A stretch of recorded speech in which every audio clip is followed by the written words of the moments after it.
My name is Jonathan Ellis, and I turned 82 last spring. I live alone on the same patch of Iowa soil my family has farmed for 5 generations. The land stretches over a modest 160 acres, corn mostly and some soy, with a weathered red barn that leans slightly to the west, like a man who's forgotten something. My body is slower now, my hands not as strong as they once were, but I still wake up at 5 every morning and sit by the kitchen window with a mug of black coffee, watching the mist lift off the fields, like an old promise returning to the surface. Some mornings, when the light is just right and the silence wide enough, I imagine I can hear the clinking of breakfast dishes, the laughter of children running down the hallway, and the humming of my wife, Ellie, as she made biscuits from scratch. But the house has been quiet for a long time. Ellie died 12 years ago. Stroke, quick, decisive. I found her slumped over her favorite chair, the book she was reading open on her lap, her reading glasses hanging halfway down her nose.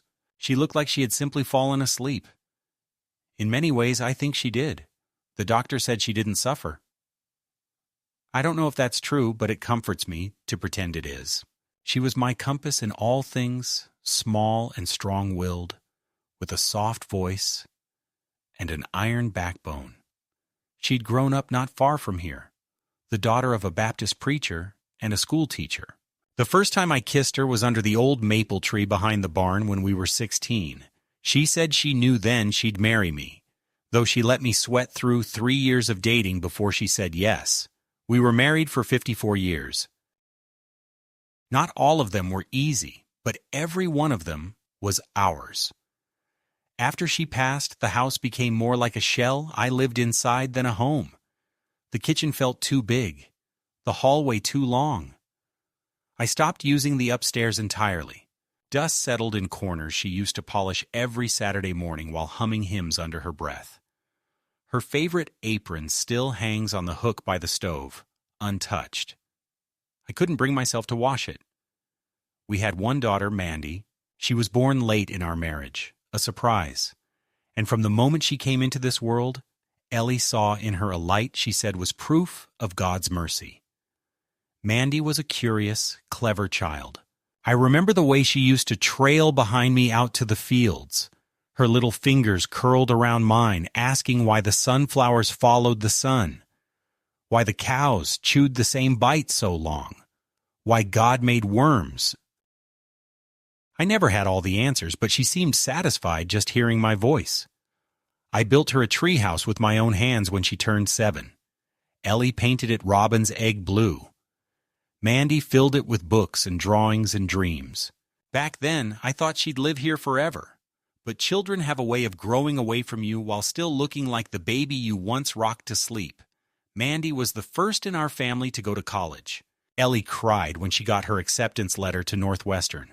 I drove her all the way to Chicago in our old Chevy pickup, her entire life packed into 2 suitcases and a box of books. When we hugged goodbye, she whispered that she'd come back soon. She didn't. Life swallowed her whole, as it does. She graduated with honors, married a man named Derek, an investment banker who wore cologne too strong and smiled without his eyes, and moved into a glassy high-rise in downtown Chicago.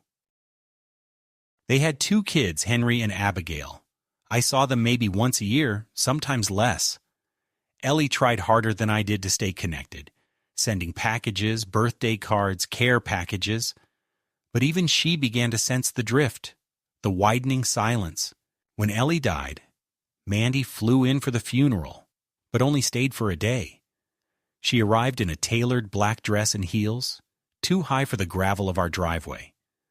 She hugged me stiffly and offered to help sell the farm, said I didn't need all this space, that I should move to a retirement condo near her in the city, said the market was strong, and that we could optimize the asset. That was the word she used, asset. Not land, not home, not legacy, an asset. I remember staring at her and wondering when exactly my daughter had stopped speaking, in a language I understood. I told her no, firmly. This land wasn't just dirt and crop. It was memory. It was marriage. It was the place where I taught Mandy how to ride a bike, where Ellie kissed me in the rain, where my father died, fixing a fence during a lightning storm. I said I'd rather die in this house with my hands in the soil than in some sterilized condo with laminated floors and a pull cord by the bed. She looked at me like I was a stubborn child. We didn't argue, not then. She just nodded, got in her rented BMW, and drove away. I watched her taillights disappear down the gravel road and didn't hear from her for nearly a year. I tried to keep busy. I leased out most of the farmland to a local family, the Hernandez boys, who'd always treated me with respect. I kept a small vegetable patch for myself and took to writing in the evenings, mostly letters to Ellie that I never mailed, scribbled thoughts in a notebook I kept in her old recipe drawer. The days blurred. Seasons passed. Some winters were cruel, some summers too dry. But I managed. Not happily, not fully, but I endured. The human heart, even when cracked by grief, keeps beating. That's both its miracle and its curse. Every now and then, Mandy would call. Usually quick, efficient conversations about taxes, insurance policies, things she insisted I needed help managing. She spoke like a lawyer cross-examining a hostile witness. I always told her I was fine. She never asked what I had for dinner, or whether the stove still worked, or if I was lonely. But I knew she had her own life, her own pressures. It wasn't my place to guilt her into remembering what it was like to sit on the porch swing at twilight, watching fireflies blink into being. And then, earlier this spring, just after the snow melted and the daffodils began to bloom, she called and said she was coming down. No explanation, just that she was driving from Chicago and would be here by noon. I felt a flicker of hope, a childlike excitement I tried to smother. Maybe she missed the farm. Maybe she wanted to reconnect. Maybe the city had worn her thin, and she was coming home, if only for a few days.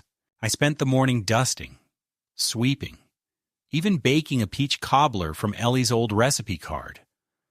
Though I ruined the crust. I wore my best shirt, shaved carefully, and sat on the porch watching the road like a boy waiting for his date. When her black SUV finally appeared over the hill, I stood up, my heart a nervous drumbeat in my chest. But the moment she stepped out of the car, dressed in crisp slacks, holding a leather portfolio, her mouth drawn tight, I felt something cold settle in my stomach. She wasn't here to reconnect. She was here for business. And in that instant, I understood. Something in my daughter had changed so deeply, I wasn't sure I recognized her anymore. She hadn't come to see me. She'd come to take something. Mandy didn't ask to come inside when she arrived. She stood by her SUV, looking around the yard like she was surveying a property, not returning to the place where she'd once learned to ride her bike, where she'd dug up earthworms in the rain and named the barn cats. The wind lifted her hair a little as she adjusted her sunglasses and said, "Dad, let's talk inside. I don't want to stand out here in the dust." Her voice had that clipped efficiency I'd come to associate with her city life. No time for nostalgia, no room for softness. I stepped aside and gestured her in, watching as she scanned the living room with faint disapproval, like a real estate agent mentally subtracting value for every outdated detail. The wallpaper Ellie had picked out 30 years ago, the threadbare recliner I refused to replace, the faint scent of liniment and pipe tobacco, all of it seemed to offend her sensibilities. She didn't sit down.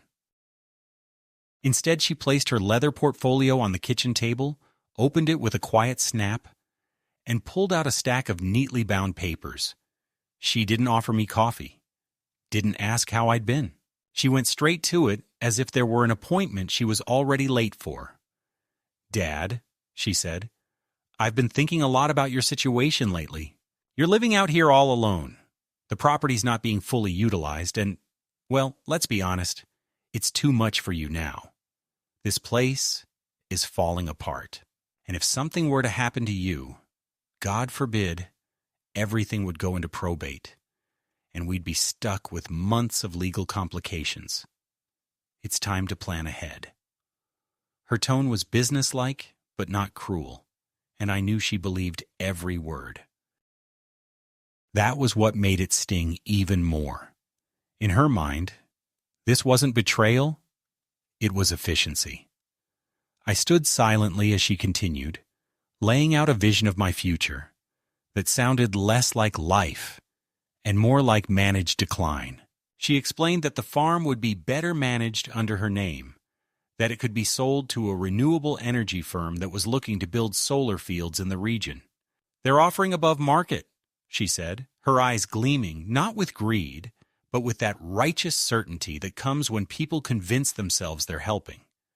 "You'd get a portion of the proceeds, of course. And I've already looked into assisted living communities in Des Moines. There's one with a private room, medical staff on site, even a little garden for residents. You could be comfortable, safe." I didn't speak. My mind had frozen in a strange place between disbelief and sorrow. My daughter had just laid out a plan to remove me from the only life I'd ever known and called it kindness. Then she said it. The line that shifted everything, that turned confusion into something harder, colder, deeper.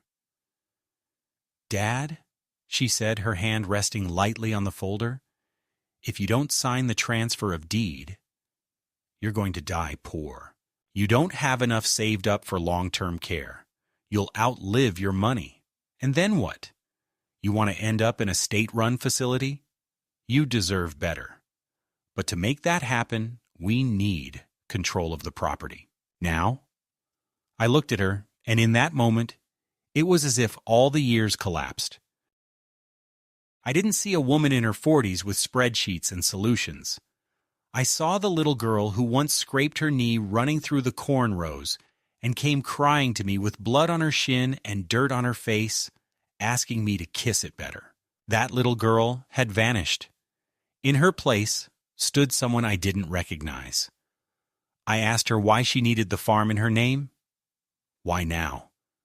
She talked about taxes, about estate planning, about leveraging assets for financial liquidity.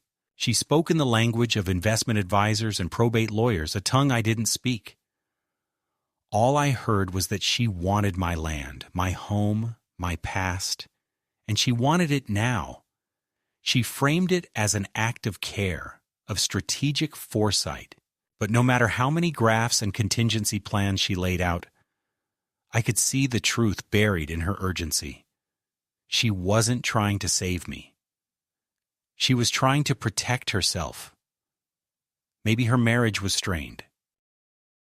Maybe the city life wasn't as stable as it seemed. Or maybe she just saw the writing on the wall. I was old, my clock ticking louder every season, and the house that had once been filled with warmth was now just an unclaimed inheritance waiting for the final breath to make it official. She pushed the documents toward me. "It's just a transfer of title," she said. "You'll still be able to live here technically, but it puts everything in motion. We can sell at the right moment, maximize value. We won't have to scramble later." She said it all with a smile so tight it looked painful. I looked down at the pages. Dense print, legal clauses, places marked for my signature. A notary would be coming the next morning, she added.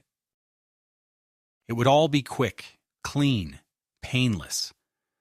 I could feel my heart pounding, the beat uneven and resentful. For a long moment, I said nothing. Then I asked her softly, "What happens if I don't sign?" She blinked. "What do you mean?" I repeated, "What if I say no?" She looked away, then back. "I'm just trying to help you, Dad. But if you don't sign, you'll leave us no choice. You can't take care of yourself forever. We'll have to make decisions for you eventually. This is the smart way to do it, with your cooperation." The air between us felt suddenly thinner. Her words hung there, not quite a threat, but not a promise either. Something in her eyes flickered. Impatience, maybe. Or exasperation. But what I remember most was how quickly affection drained from her face. She was already moving past me, mentally filing this conversation under resistance to be overcome. I had become a problem to solve. She stood, closed the folder, and said, "Sleep on it. The notary will be here tomorrow at 10. Please don't make this harder than it has to be." She left without hugging me. The door closed with a finality that felt deeper than wood against frame. I sat there for a long time, staring at the place where the papers had been. The silence in the kitchen was different now, not the silence of loss or of memory, but of betrayal. I felt something in me harden, some ancient root inside my chest curling in defense. I wasn't confused. I wasn't declining. I wasn't poor. I was old, yes, but I was still me. And what hurt most wasn't that she wanted the land. It was that she didn't see me anymore, just the dirt I'd be buried in. The next morning I woke early before the sun. I walked the perimeter of the fields in the thin dawn light, the soil still cold beneath my boots. I passed the old swing hanging from the oak where Mandy used to play. I stopped by the barn and ran my hand along the cracked paint of the stall doors. Everything I touched felt alive, even in its wear. This land had raised me, held me, forgiven me. It had given me purpose every day of my life, and now my daughter wanted me to sign it away with a pen and a lie. I went back inside, poured a cup of coffee, and sat at the table staring out the window. The sky was turning orange behind the corn stalks. I thought of Ellie, what she would have said, what she would have seen, and though the ache of her absence felt sharper than ever, I also felt her presence, in the creak of the floorboards, in the whisper of wind through the screen door, in the quiet strength that rose up in me like a tide. Whatever came next, I knew one thing. I would not go quietly, not into a condo, not into a signature, not into a future that erased everything I'd spent my life building. The notary arrived at exactly 10 o'clock the next morning, just as Mandy had promised. His car was a silver sedan with county plates, the kind leased by professionals who want to seem neutral, efficient, forgettable. I watched from the porch as he stepped out, adjusting his tie in the reflection of the car window. He was a short man in his 50s, bald, except for a careful ring of gray hair above his ears. His briefcase clicked open and shut with a kind of practiced indifference, and when he walked toward the house, he didn't even glance at the fields on either side of the driveway. To him, they were just empty land, a commodity measured in acreage and tax value. Not the place where I'd buried a dog under a willow tree, not the soil where Ellie and I had planted our first row of corn by hand. Just acreage. Mandy trailed behind him, still in her city clothes, heels clacking on the wooden steps. She barely looked at me as she crossed the threshold. "Morning," she said, as if we hadn't spoken the night before. "Let's get this done. Mr. Caldwell has a busy schedule." The notary gave me a polite nod and began unpacking his documents at the kitchen table like a man assembling flat-pack furniture. Precise, perfunctory, utterly disengaged. "We'll need a valid ID and your signature here, here, and here," he said, pointing to the deed transfer, the property designation form, the tax reassessment request. Mandy stood over him, arms crossed, watching me like a supervisor waiting on a delivery. I sat down slowly. The room felt too small. I stared at the line where I was supposed to sign, and then up at Mandy. "So that's it?" I said. "I sign this and the farm's yours?" She blinked. "Technically, yes. It'll transfer title to me and Derek as joint owners. You'll retain occupancy rights, of course, but I'll be able to handle any legal or financial decisions. Streamline everything. It's the smart thing to do." I looked at her then. Really looked. trying to find the girl I used to know, the one who cried when her goldfish died, who left sticky notes on the fridge that said, "I love you, Daddy," the girl who once made me a card with a crayon drawing of a tractor and a heart. But that girl was gone. The woman standing in front of me had an agenda, a clock ticking in her head, and no patience for sentiment. I picked up the pen. My hands didn't shake. I signed where he told me to, and then again, and again. My name written over and over, like the surrender of a nation carved into treaty paper. The notary stamped each page, clicked his pen, repacked his briefcase. "That's everything," he said. "You'll receive copies by mail." Mandy thanked him, ushered him out the door, and returned a minute later, the folder now zipped shut and cradled under her arm like a trophy. I poured myself a glass of water and sat back down. "So now what?" I asked. Mandy checked her phone. "I've already scheduled an appraisal. They'll come by next week. I'll need you to keep the house tidy. They'll be taking photos." She said it casually, like it was the most natural thing in the world. My blood ran cold. "An appraisal? You didn't say anything about listing the property yet." She looked up from her phone. "Of course we're listing it. That's the point. That's why we did this. But you said I'd still be able to live here." "You can," she said, "until it sells. Then we'll find something more appropriate for you. We've been looking into assisted living options again." "I'm not leaving," I said, and my voice cracked in a way that startled even me. Mandy sighed. "Dad, don't make this dramatic. It's already done. The papers are signed. This is happening. You should focus on getting used to the idea instead of fighting it." That was the moment the humiliation began to take form, not as a sudden slap, but as a slow spreading heat that crept up my chest and into my face. She had tricked me. She hadn't just outmaneuvered me with legal documents. She had manipulated me into believing there was some version of this where I retained control. There wasn't. I had signed away everything, and now I was being told to clean the house I no longer owned, so it could be photographed and sold to strangers. Mandy went upstairs to assess the bedrooms. I stayed in the kitchen and drank water like a man trying to swallow a rock. Over the next few days, things moved quickly. A real estate sign appeared on the edge of the property, wedged into the earth like a blade. A crew came out to photograph the interior. Mandy walked behind them, instructing them on angles, moving furniture, straightening curtains, barking orders about lighting.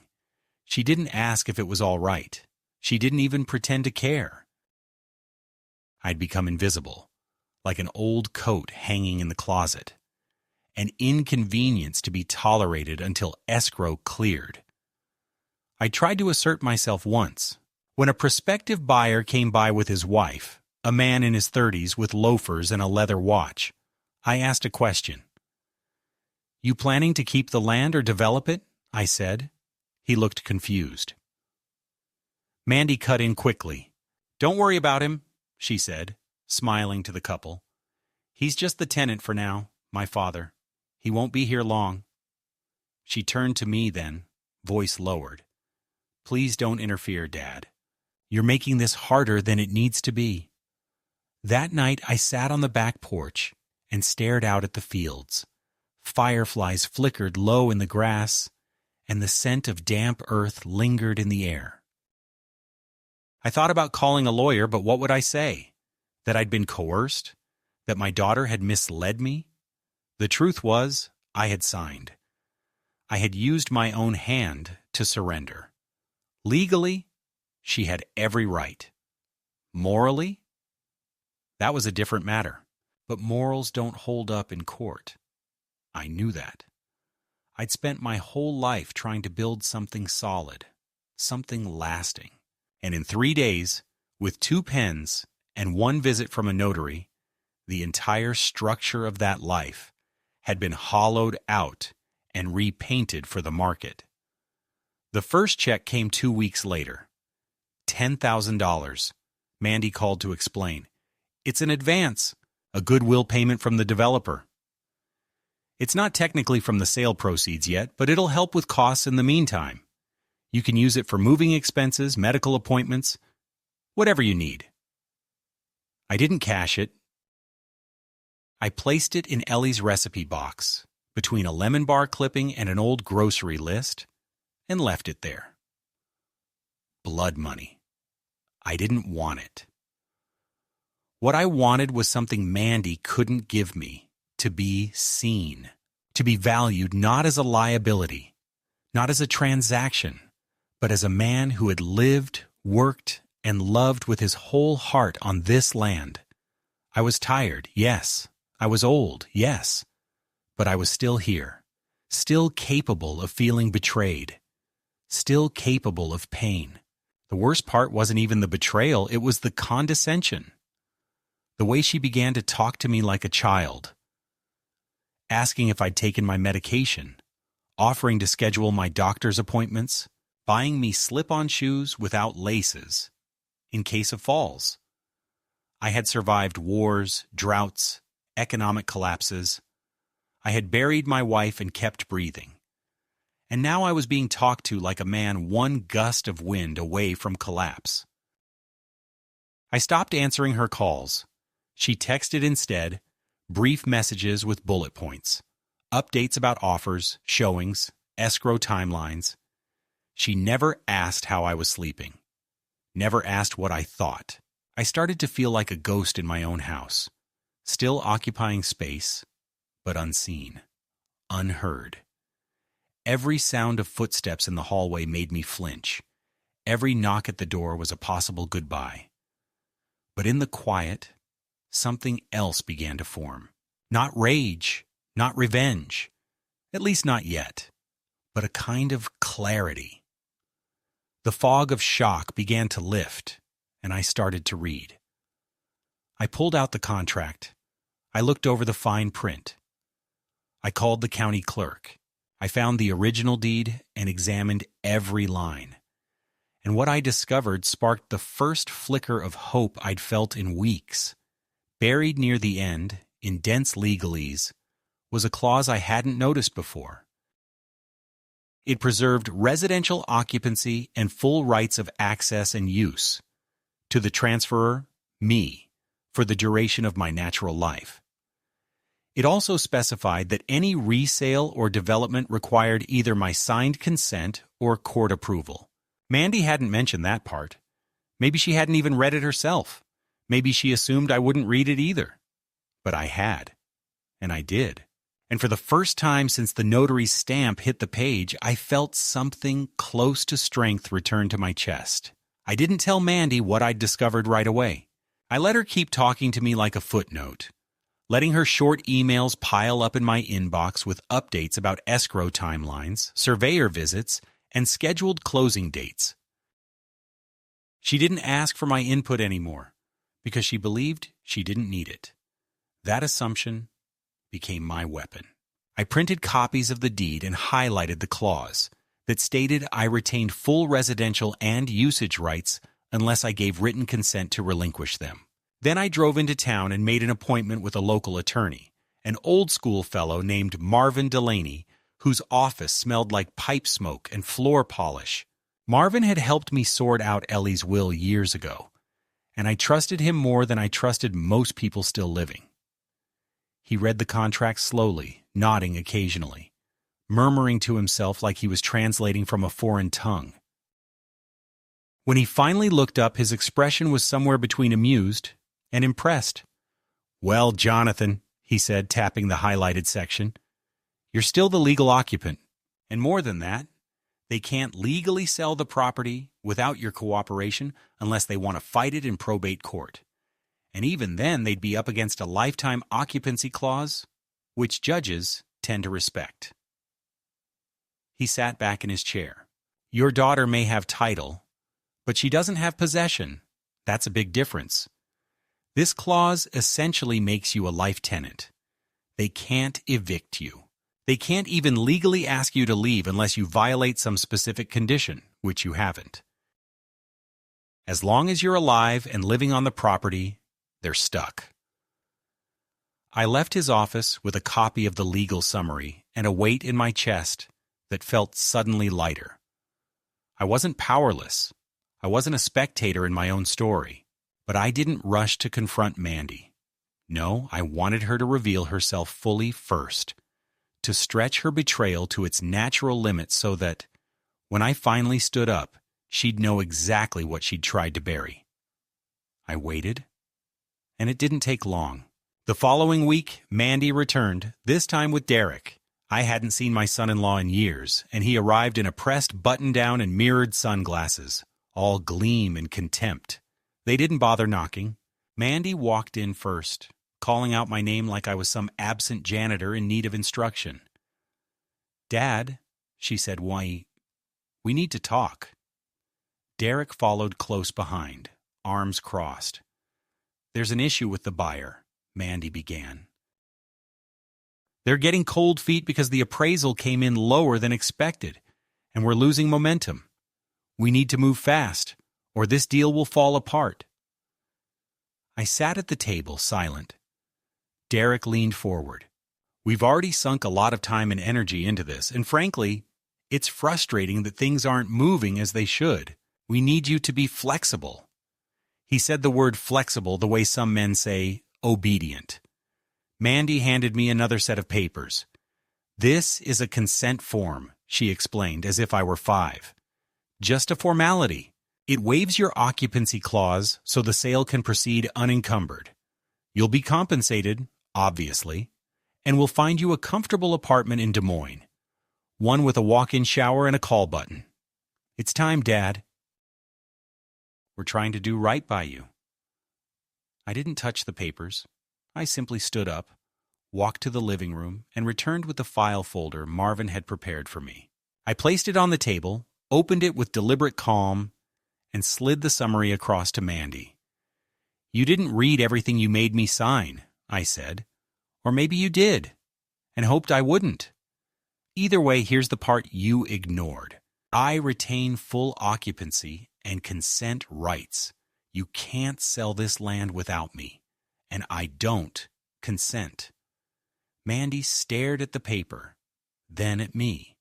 Her eyes didn't show guilt, only irritation. Derek swore under his breath and began pacing. Mandy reached out, tapped the summary with her finger. "This is temporary," she said. "You think this gives you power, but it just delays the inevitable. Do you really want to spend your last years alone on a farm that's falling apart? You think this is noble? It's sad, Dad. You're clinging to a ruin."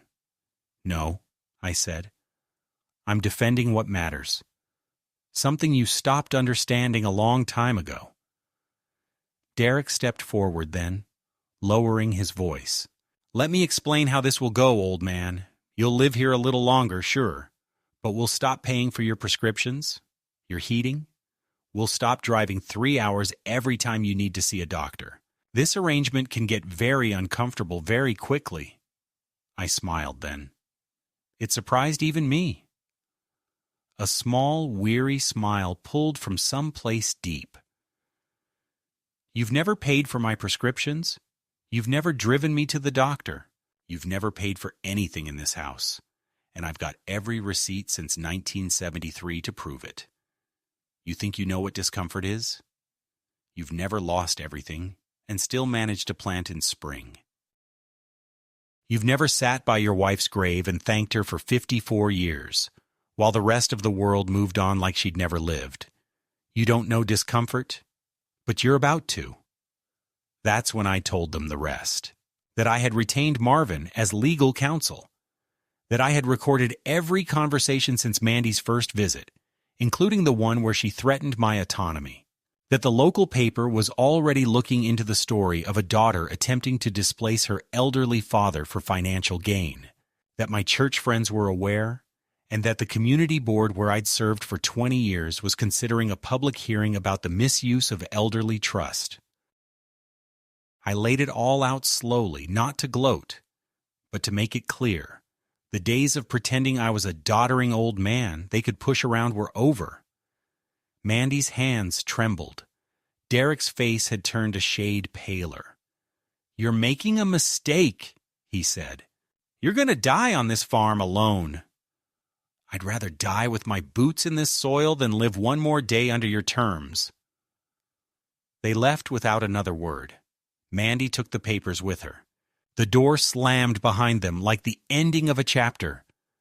I stood there for a long time, breathing deeply. The silence around me no longer oppressive but clean, sacred. The middle had turned. The game had shifted, and I was no longer playing defense. After that confrontation, I expected silence, and for a time, that's what I got. The house was still. The road to the farm stayed empty. No calls came. No texts. The digital hum of my phone was as flat as the windless summer nights that settled over the cornfields like thick wool.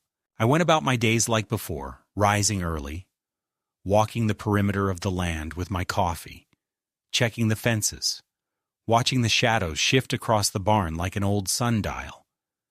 But inside, something had changed. I wasn't just waiting anymore. I wasn't just surviving. I was watching them, too, waiting for their next move, because I knew there'd be one. People like Derek don't quit. People like Mandy don't accept resistance. I didn't have to wait long. It started subtly. My mailbox began to fill with mail addressed to Jonathan Ellis, occupant, from companies I'd never heard of, senior living centers in Missouri, reverse mortgage flyers, Medicaid prep services, hospice literature. Then came the phone calls, blocked numbers, robotic voices offering me elder relocation support, insurance assessments, mental capacity evaluations. I ignored them at first, brushed them off as noise, but the volume increased. Then one morning, a county social worker appeared at my door. Her name was Heather, a well-meaning woman in her 30s with a tote bag full of pamphlets and a clipboard she clutched like a shield. "Mr. Ellis," she said kindly, "your daughter has expressed some concerns about your well-being. She said she hasn't been able to reach you and that you might be experiencing confusion or struggling to care for yourself." I didn't raise my voice. I simply invited her in, offered her tea, and handed her my neatly maintained daily log, something I'd kept religiously since Ellie passed, part journal, part farm calendar, part financial ledger. It included medication notes, meal plans, proof of grocery deliveries, utility payments, a working list of appointments. I showed her my freezer, my medicine cabinet, my file cabinet, all in order. I told her calmly, plainly, that Mandy was retaliating because I wouldn't sign away my rights, and I watched Heather's eyes change as she read between the lines. She didn't say it outright, but I saw it. The slow dawning realization that I wasn't the problem. I was the target. She closed her clipboard and promised to file a note that no further action was required. But her visit had made something very clear. Mandy was preparing for a longer war, and she had changed her tactics. She wasn't just trying to sell the house now. She was trying to frame me as incompetent. And once that ball started rolling, it wouldn't stop. The next time it wouldn't be Heather. It'd be a court order, a guardianship hearing, a sealed folder with a diagnosis I didn't agree with, issued by a doctor I'd never met. I called Marvin that afternoon and told him everything. He didn't sound surprised. "She's laying the groundwork," he said. "They'll push for a capacity hearing. If they get a judge to agree that you're unable to manage your own affairs, they can override the occupancy clause through guardianship law. It's rare. It's hard to prove. But it's possible, especially if they fabricate evidence or pay the right specialists. We need to stay ahead." And so we did. Marvin filed paperwork establishing that I was of sound mind and provided my medical records, which showed no signs of cognitive decline. We set up a voluntary psychiatric evaluation with a respected geriatric psychiatrist in Des Moines, and I passed every test with room to spare. Word spread quietly in town. People at the church began to ask gentle questions. Had Mandy really done what they'd heard? Had she really tried to sell the farm out from under me? I didn't answer directly, but the silence was enough. And silence, in a small community, is louder than truth. Then came the financial assault. My longtime bank, where I'd held accounts for over 4 decades, called to inform me that someone had attempted to change the primary address on my savings account. The request had come with forged documentation, a fabricated medical letter stating I was being relocated to a facility in Davenport. The bank flagged it as suspicious and froze the change. I thanked them and requested that all further account modifications require in-person approval and a double verification process. Marvin filed a fraud complaint with the State Financial Commission. I had never imagined my own daughter's husband would stoop to document forgery, but now nothing surprised me. Not long after that, my pharmacist notified me that someone had called trying to transfer my prescriptions to a clinic near Chicago. When I asked who, they said it was a family representative. I had that blocked too.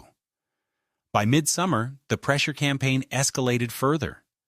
A man I didn't recognize showed up on the property one evening, parked just outside the tree line. He stayed in the truck for over an hour, engine running, just sitting there watching. When I approached, he drove off. 2 days later, a drone hovered over the barn for 15 minutes, buzzing like a mechanical fly. I shot it down with the old shotgun I kept by the kitchen door. I reported it, and Marvin added it to the growing file. Derek was testing the perimeter now. Not just legally, but physically. He was trying to intimidate me, to make me feel unsafe, unprotected.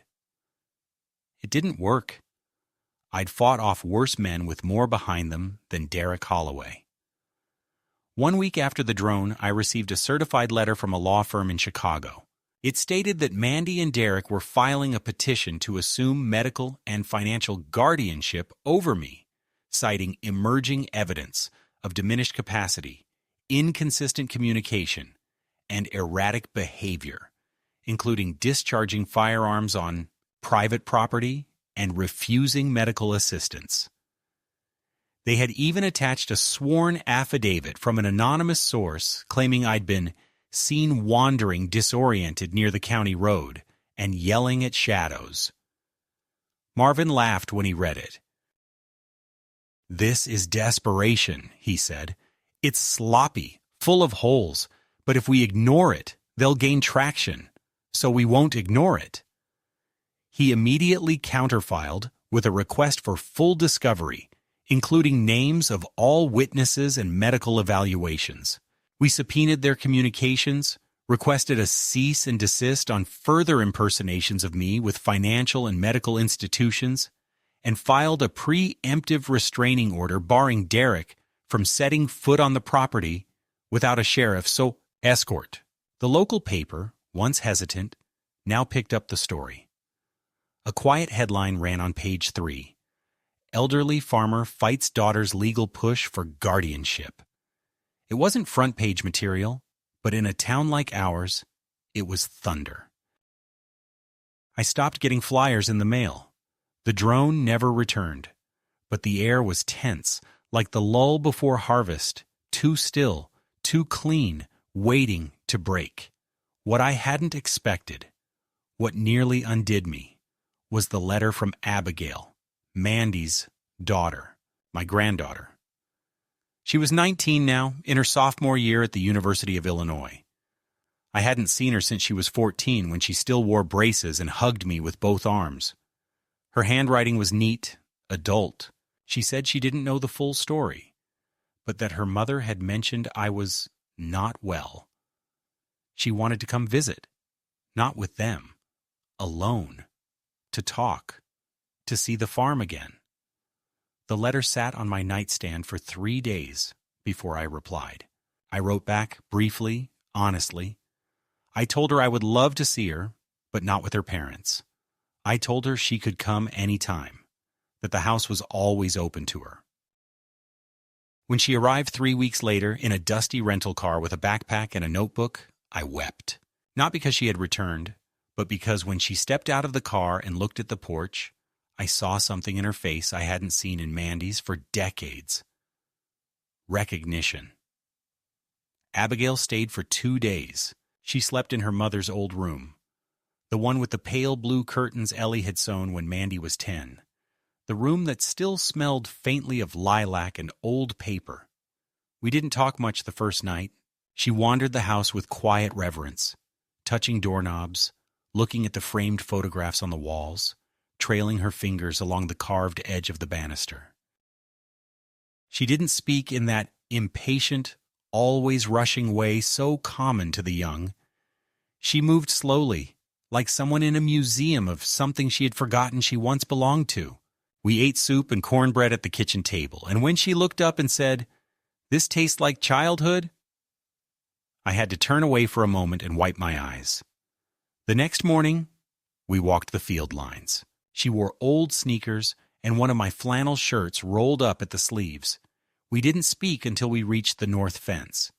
There, she stopped, looked out over the acres of swaying corn, and said, "Grandpa, I need to know the truth. Did Mom really try to take the farm?" I didn't answer right away. I watched a hawk circle overhead. I listened to the insects in the grass. Then I told her everything. Not the legal details. That wasn't what she was asking. But the truth. The feeling of it. The betrayal. The loneliness. The humiliation. I told her how her mother had treated me like a problem to be solved, a spreadsheet to be balanced.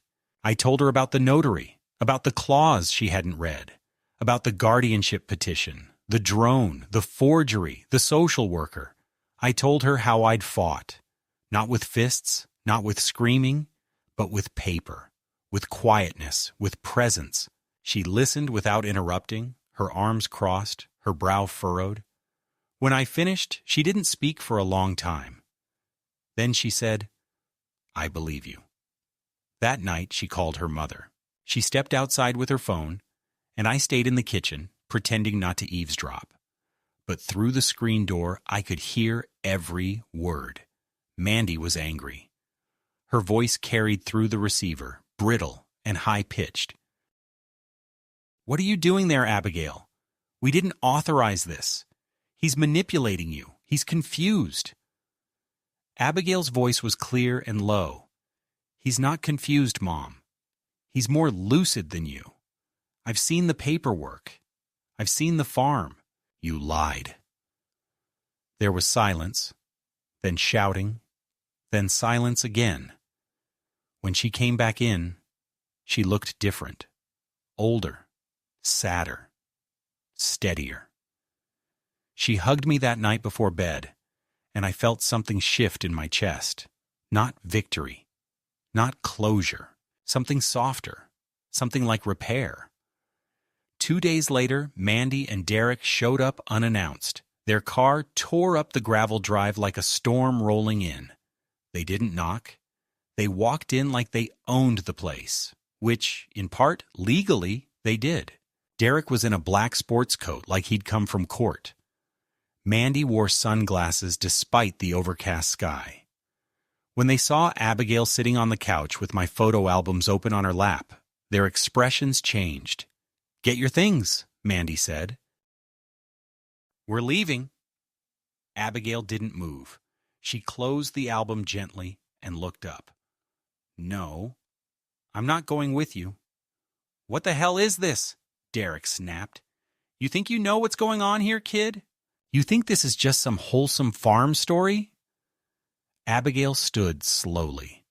"I think I've seen enough. I think Grandpa deserves better than the way you've treated him."